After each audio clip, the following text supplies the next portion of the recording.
Hi అండి, welcome to our channel recipes world. అందరూ బాగున్నారా?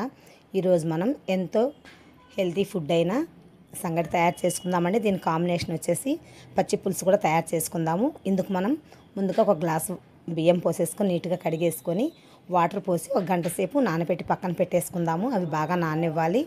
నెక్స్ట్ అవి స్టవ్ మీద పెట్టేసి వెలిగించేద్దాము. హై ఫ్లేమ్లో పెట్టండి పొంగు వచ్చేంత వరకు.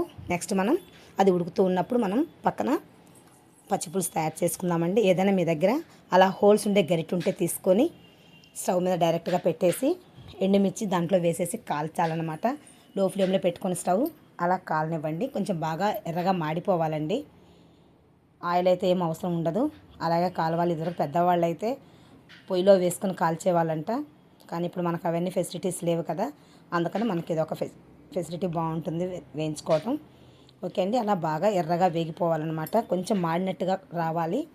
ఓకే, చూస్తారా? ఇలా నేను వీడియోలో చూపించినట్టుగా బాగా వేయించుకొని పక్కన పెట్టేసుకోండి. నెక్స్ట్ వచ్చేసి దీనికి ఆనియన్స్ అండి, చిన్న ముక్కలుగా కోసుకున్న ఆనియన్స్, ఒక నిమ్మకాయ సైజ్ అంతా చింతపండు అండి నానబెట్టి ఉంచుకున్నాను. నెక్స్ట్ వచ్చి కొంచెం బెల్లము, కొంచెం సాల్టు, మనం ముందుగా వేయించి పెట్టుకుని ఎండుమిర్చి అనమాట. వీటిని బాగా మనం ఇప్పుడు పచ్చిపులుసు తయారు చేసుకుందామండి. ఆనియన్స్ బాగా చిన్న చిన్న ముక్కలు అయ్యేట్టుగా నలుపుకోవాలండి. అది గంటెలతో అలా చేయడం బాగోదండి, మనం చేతితో నలుపుకుంటేనే టేస్ట్ వస్తుందన్నమాట. చూసారా? వీడియోలో చూపించినట్టు కొంచెం ఉప్పు వేసేసుకొని బాగా నలిపేసుకోవాలి. నెక్స్ట్ వచ్చేసి మనం ముందుగా ఎండుమిర్చి వేయించి పక్కన పెట్టుకున్నాం కదా, దాన్ని కూడా చిన్న చిన్న ముక్కలుగా వేసేసుకొని ఉల్లిపాయలు వేసేసి బాగా నలిపేసుకోవాలి. ఇవి గరిటతో చేసే కంటే కూడా కలపడం కంటే మనం చేతితో చేసుకుంటేనే బాగా వస్తుందన్నమాట. టేస్ట్ కూడా బాగుంటుంది. ఓకే, అలా బాగా నలిపేసుకోవాలి. ఉల్లిపాయలు ఎండుమిర్చి బాగా కలిసిపోయేట్టుగా. నెక్స్ట్ మనం ముందుగా కొంచెం బెల్లం పక్కన పెట్టించుకున్నాం కదా, అది కూడా వేసుకోవాలి. బెల్లం వేసుకోవడం వల్ల చాలా టేస్ట్ వస్తుందండి పచ్చి పులుసు. ఇదివరకు రోజుల్లో పెద్దవాళ్ళు చాలా బాగా చేసేవారండి. ఇప్పుడు మనం అయితే అన్ని కర్రీస్లో పడిపోయి వదిలేసాము ఇవన్నీ. ఓకే అండి, ఇప్పుడు మనం పక్కన చింతపండు రసం కూడా పక్కన పెట్టేసుకున్నాం కదా, అది బాగా రసం తీసేసుకొని ఆ పిప్పులు ఏవి రాకుండా అందులో మనం ముందుగా కలిపి ఉంచుకున్న కారంలో వంపేసుకోవాలి. ఒక నిమ్మకాయ సైజ్ అంత అయితే సరిపోతుందండి, ఎక్కువ అవసరం లేదు. ఓకే, చూసారా? బాగా కలిపేసుకున్నాము. ఇప్పుడు నెక్స్ట్ వచ్చేసి ఒకసారి ఉప్పు చూసుకొని మీకు అవసరం అంటే వేసుకోండి. ఓకే, బాగా కలిపేసుకొని కొంచెం దానిపైన నుండి కొత్తిమీర చల్లుకుంటే చాలా టేస్ట్గా ఉంటుందండి. కొంచెం వేసేసుకొని మనం పక్కన పెట్టేసుకుందాం. మనకు పచ్చి పులుసు రెడీ అయిపోయిందండి. ఓకే, నెక్స్ట్ వచ్చేసి మనం సంగటి ఎలా ఉందో చూసుకుందాం. ఇంకా వీక్లీ వన్స్ ఒక్కసారి తయారు చేసుకోండి అండి, చాలా బాగుంటుందన్నమాట. ఓకే అండి, మాకైతే బాగా కుదిరింది. మీరు కూడా ఒక్కసారి ట్రై చేసి మీకు ఎలా వచ్చిందో మాకు కామెంట్ రూపంలో చెప్పండి. ఓకే అండి, ఇప్పుడు మనం సంగటి చూద్దాం ఎలా ఉందో. మనం ముందుగా హైలో పెట్టేసి వచ్చాం కదా రైస్ని, చూడండి బాగా పొంగు వచ్చేసింది. కలిపేసి చూసుకోవాలి. కొంచెం బాగా మనం అన్నం ఉడుకుతుంది కదా, అలా మెత్తగా ఉడికేట్టుగా చూసుకోవాలి. అది పొంగు వచ్చిన తర్వాత ఒక 10 నిమిషాలు ఆగేసి ఒక ఫుల్ స్పూన్ వచ్చేసి ఉప్పు వేసుకోవాలండి. ఒక పెద్ద స్పూన్ వచ్చేసి నెయ్యి వేసుకోవాలి. నెయ్యి వేసుకోవడం వల్ల సంగటి బాగా టేస్ట్ వస్తుందన్నమాట.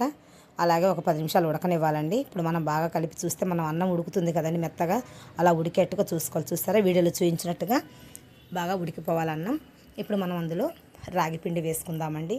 రాగి పిండి వచ్చేది ఒకేసారి మొత్తం కలిసిపోయేట్టుగా వేసుకోకూడదండి, ఒక సైడ్కి వేసుకోవాలి. ఎందువల్ల అంటే ముందుగానే మధ్యలో వేసేసామంటే అది ముక్కలు ముక్కలుగా విడిపోయి ఉండలు కట్టేస్తుంది అనమాట. అప్పుడు మనకు సంగటి పర్ఫెక్ట్గా ఏం రాదు. ఓకే, అలా వేసేసి మనం స్టవ్ను హై ఫ్లేమ్లో పెట్టుకోవాలి. అప్పుడు ఒక 2-3 పొంగులు రానివ్వాలి. అలా వచ్చిందంటే చుట్టూ ఆ వేడి వాటర్ తగలడం వల్ల మధ్యలో పిండి బాగా ఉడికిపోతుంది అనమాట. ఒక 3-4 పొంగులు రానిచ్చి మళ్ళీ సిమ్లో పెట్టేసి ఒక 20 నిమిషాలు వచ్చేసి అలాగే ఉడకనివ్వాలన్నమాట. చూసారా? మొత్తం పైకి వచ్చేసాయి వాటర్. అలా 2-3 పొంగులు రానిచ్చామంటే చుట్టూ వేడి తగలడం వల్ల లోపల పిండి కూడా మగ్గిపోతుంది అనమాట. బాగా పిండి ఎంతసేపు ఉడికితే అంత టేస్ట్ వస్తుందండి, అది గుర్తుపెట్టుకోండి మీరు. నేనైతే ఒక 20 మినిట్స్ ఉడికించాను. ఓకే అండి, అలా ఉడికించేసి మనం బాగా కలిపేసుకోవాలి తర్వాత. ఓకే అండి, ఇప్పుడు ఉడుకుతుంది కదా, పక్కన పెట్టేసుకున్నాము. ఇప్పుడు చూడండి బాగా ఉడికిపోయిందనమాట. ఇప్పుడు మనం వచ్చేసి దాన్ని ఒక మందపాటి క్లాత్ తీసుకొని మన కాళ్ళ పెట్టుకోవాలి మధ్యలో. ఎందుకంటే ఈ దబర మనం పట్టుకోవాలి కదా, ఆ క్లాత్ గట్టిగా పట్టుకోవడం వల్ల ఏంటంటే దబర జరగకుండా ఉంటుందన్నమాట. మీ దగ్గర ఏదన్నా పప్పు గుత్తి కానీ ఇలాంటి స్టిక్ కానీ ఉంటే చూసి అలా కలిపేసుకోవాలన్నమాట. నా దగ్గర అయితే రోటీ స్టిక్ ఉందండి, ఇది బాగా సెట్ అయింది సంగటికి, అందువల్ల నేను ఎప్పుడు ఇదే యూస్ చేస్తాను. ఓకే, అలా బాగా ఉండలు లేకుండా బాగా నీట్గా కలిపేసుకోవాలండి. వీక్లీ వన్స్ ఒక్కసారి ట్రై చేసి చూడండి. డైలీ మనం కర్రీస్తో తిని తిని బోర్ కొడుతుంది కదా, అలాంటప్పుడు ఇలాంటిది ఒక్కసారి మీరు ట్రై చేసి చూడండి. చూసారా, బాగా సంగటి మెదిగిపోయింది, ఏం ఉండలేవన్నమాట. ఇప్పుడు మనం పక్కన ఒక గిన్నెలో కొంచెం వాటర్ తీసుకొని అది మొత్తం తీసి అందులో వేసేసుకోవాలి. మనం సంగటి పర్ఫెక్ట్గా వచ్చిందా లేదనే దానికి ఇదేనండి టెస్ట్. మీకు చూసారా, అస్సలు విడిపోలేదు, చక్కగా వచ్చేసింది. అలా ఉండకడుతుంది అంటే మనకు నీట్గా వచ్చేసిందని అర్థం అండి. ఓకే, ఇప్పుడు మనం రౌండ్ బాల్ చేసేసుకొని పచ్చిపులుసు వేసేసుకొని తినేసేద్దాము. ఇప్పుడు దాన్ని మనం రౌండ్ బాల్ లాగా తయారు చేసుకుందాము. చాలా అంటే చాలా టేస్ట్ ఉంటుందండి. ఒక్కసారి మీరు ట్రై చేసి మీకు ఎలా వచ్చిందో కామెంట్ రూపంలో చెప్పండి.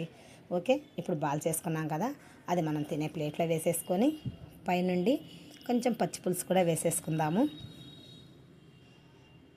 నేను వీక్లీ వన్స్ చేస్తానండి. మా పిల్లలు మా వారు చాలా ఇష్టంగా తింటారనమాట.